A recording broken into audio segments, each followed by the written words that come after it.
Hi everybody, I hope you're off to a really great day today. I'm having such a beautiful day today. The sun is shining, so it's great. With that being said, we're gonna go ahead and get started on our activity. We're gonna be learning all about different authors' purposes, and we're gonna be learning specifically about the 3 different types of purpose, okay? So there's 3 different types of the author's purpose. There is a entertainment. The author might be writing to entertain us, the author might be writing to inform us of something, and the author might be writing to, I said entertain, inform, and persuade.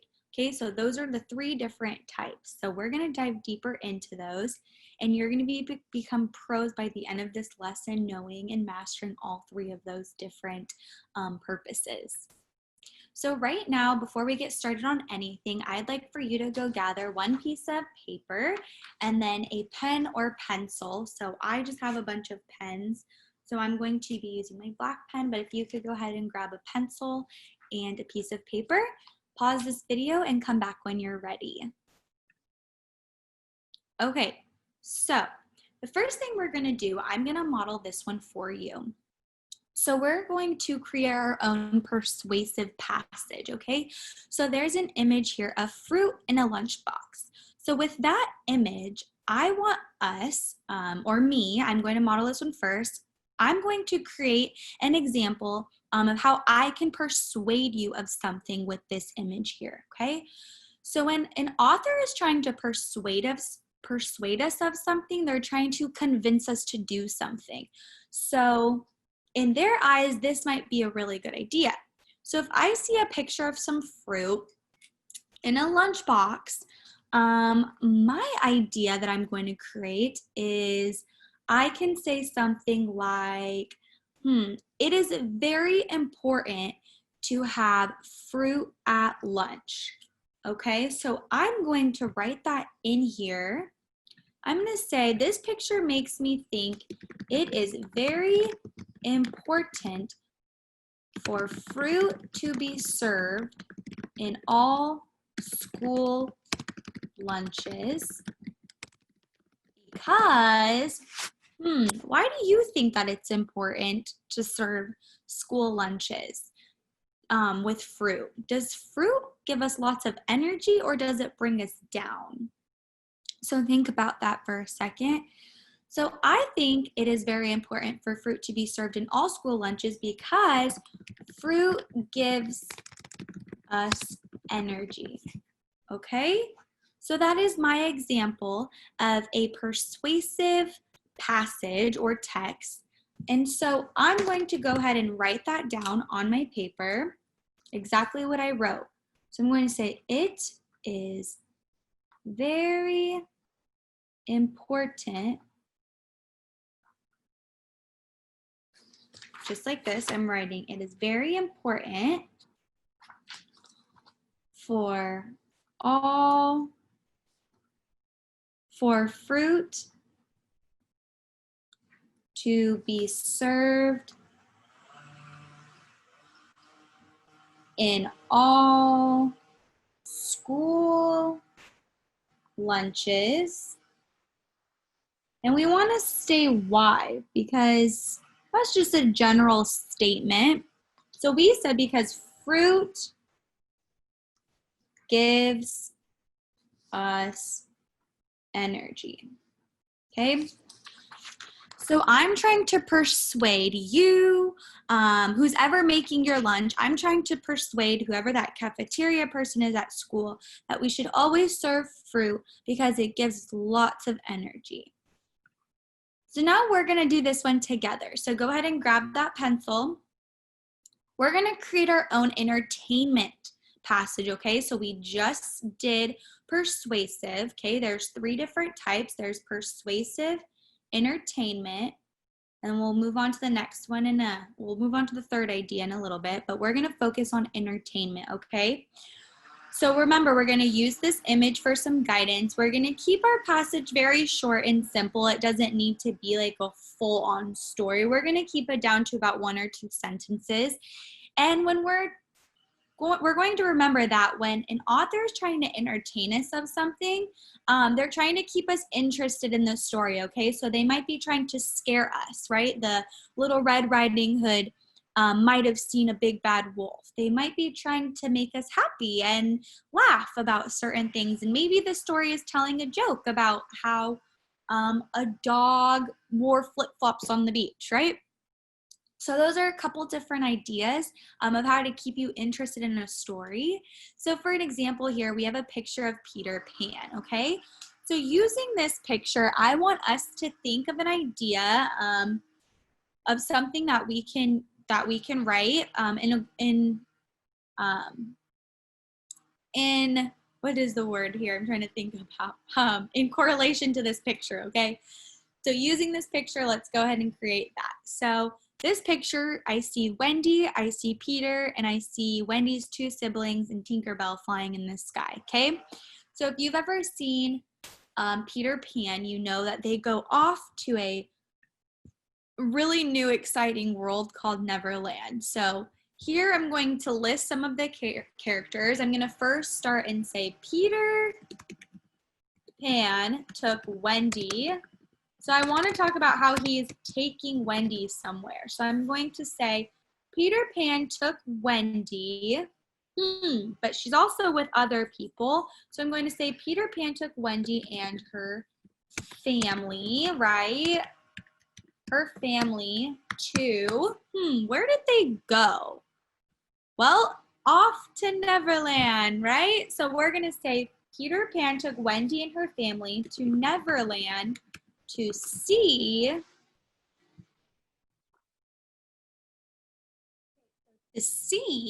where were they going? So Neverland. So we live on one planet, right? We live on Earth, but Neverland is somewhere so far away. So we can say that Peter Pan took Wendy and her family to Neverland to see a whole new world, right? Because, and if you haven't seen Peter Pan, really encourage you to do that. So what I just wrote here, I'm gonna go ahead and model writing it on a paper. So we're going to say number 1, okay? Just like this, number 1. And then we're gonna go ahead and write exactly my example, okay? Peter Pan took Wendy, just like this. Peter Pan took Wendy and her family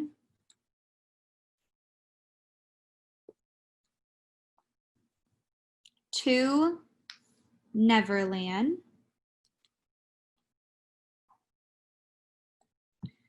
to see a whole new world. Okay, so I made sure to capitalize my names, right? Peter Pan took Wendy. Okay, those are names, so we make sure, we want to make sure that we're always capitalizing names. And her family to Neverland. And we're going to capitalize the N in Neverland because that is going to be a place. And even though it's not real, we're still going to go ahead and capitalize that. So to see a whole new world. All right, so now we're going to write number 2 for our next example. So I modeled, let's go ahead and write as well that this was a entertainment. So we're going to write entertain. Okay, my first one was to persuade. And so we have persuade, entertain, and then the next one is going to be to inform, okay? So that way you know the examples of each of our 3 different author purposes. Okay, so we went over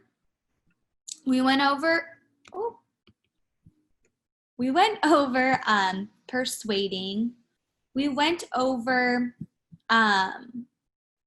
entertaining. So now we have one last example to do here. And this one is going to be an informative passage or text that we're going to write. So we're going to use this image here. It is an image of our earth, right? We're going to keep this a little short and simple, and we want to remember that when an author is trying to inform us of something in their if their purpose is to inform, it's because they want to educate. They want us to learn something new. Or they want us just to retain all that information that is very important. These are mostly going to be your nonfiction books, right? So these are going to be books that have a lot of truth to them and facts about things that have happened all in our world, okay? So by looking at this image here, we have our Earth, and the first thing that pops to my mind is Earth Day, okay? So Earth Day. So I'm going to go ahead and start my sentence off here with Earth Day. And I know I want to talk about Earth Day. I need it to be relative. I need it to be factual. So why was Earth Day created? Well, think about that. We always want to show that we are kind and we love and support our Earth.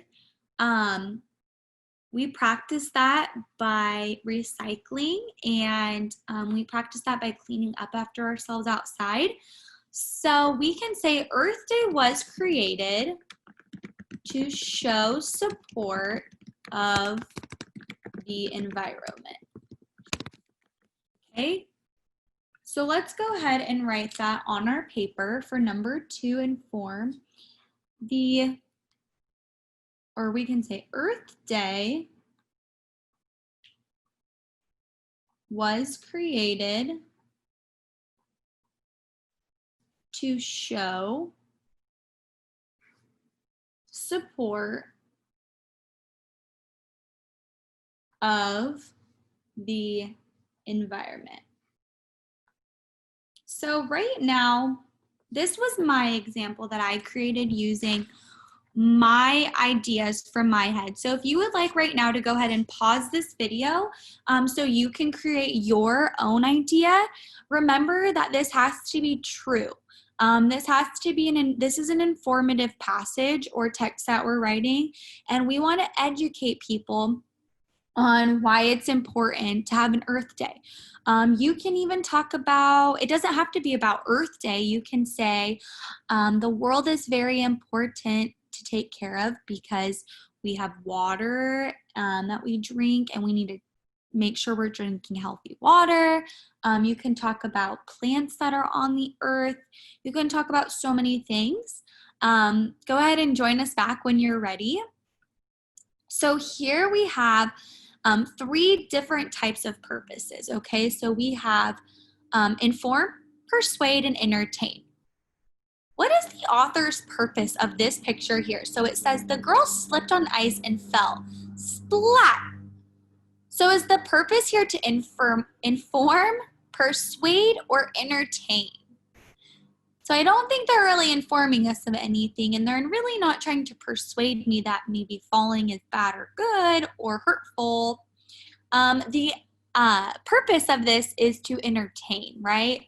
Because it might be kind of funny that she fell on a banana peel. I don't know why I wrote ice.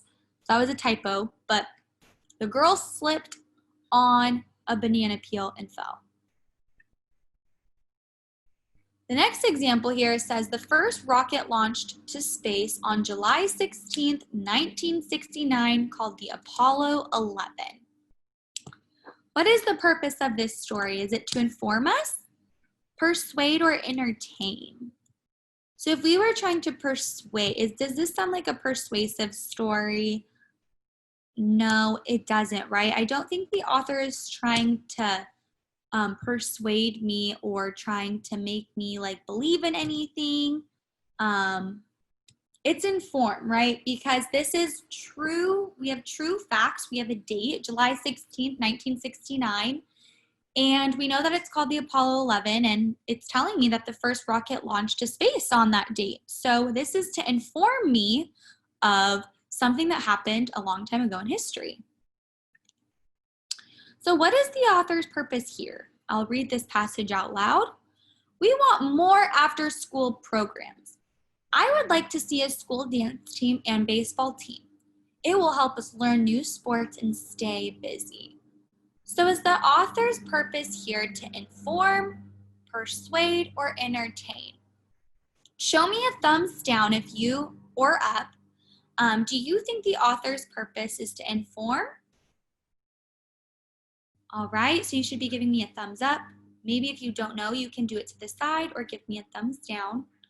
Do you think the author's purpose is to persuade, right? Show me. And do you think these authors' purpose is to entertain?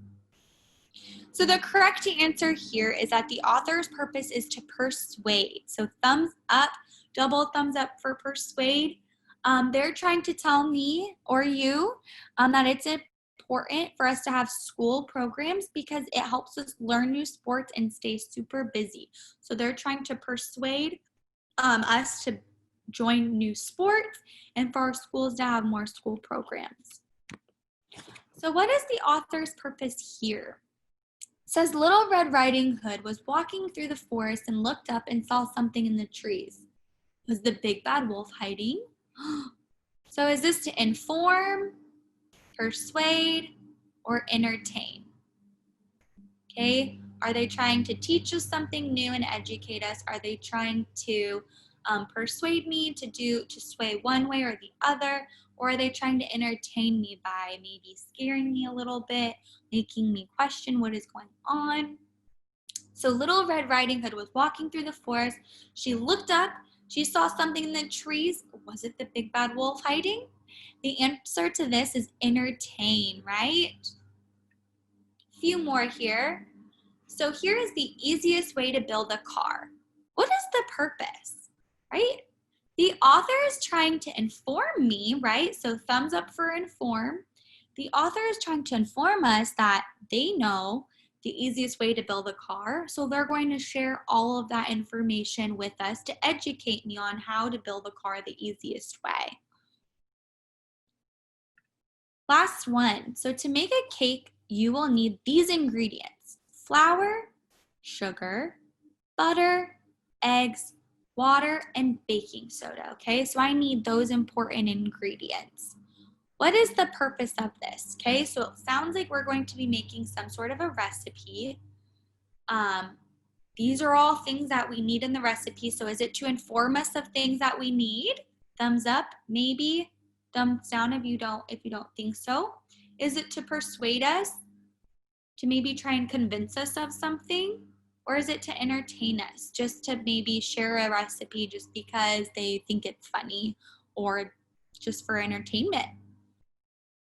The answer is inform. Thumbs up for inform, okay? So they're trying to teach us, okay, these are the key ingredients of the recipe to make a cake.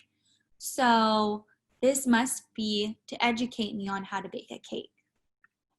So with that being said, why does the author want to entertain us as readers? Why does the author want to inform us as readers? And why does the author want to persuade us as readers, okay?